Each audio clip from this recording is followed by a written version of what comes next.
Now, with coronary heart disease being the leading killer of middle-aged men, we want to talk about the cardiovascular benefits in particular. So any sort of activity which is elevating your heart rates, getting the blood pumping, getting the lungs working, is benefiting your cardiovascular system.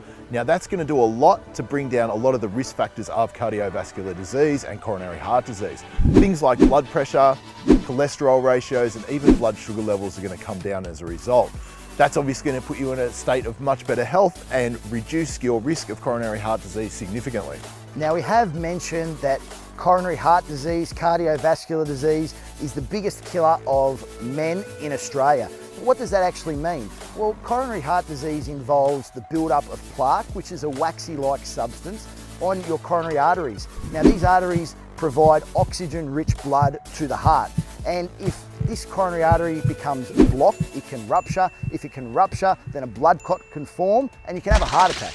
Just like any muscle in the body, the heart is a muscle as well. And one of the benefits of that and physical exercise is if we conduct regular, moderate to vigorous physical activity, the heart becomes more effective and more efficient at pumping blood throughout the body and delivering it to the working muscles. So we're able to perform our exercise, our training at a higher level as our heart muscle increases in its efficiency as the exercises continue over a period of time.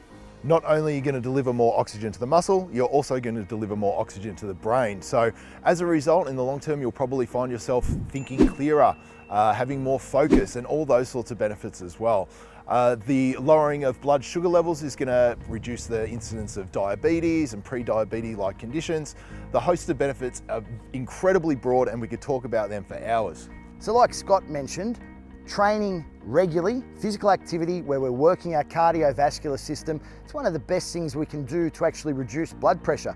Now, for a lot of years, there was no direct connection that was actually proven between exercise and lowering blood pressure to any real meaningful degree. Some people said that it could be as effective as lowering blood pressure if you have high blood pressure as taking medication, but it was never really proven. That was until this year in 2019 when a study came out that actually showed the relationship between physical exercise, cardiovascular improvements, and dropping your blood pressure. And one of the reasons why it hadn't come up in any studies up until this point was because a lot of people with normal blood pressure were also included in the study.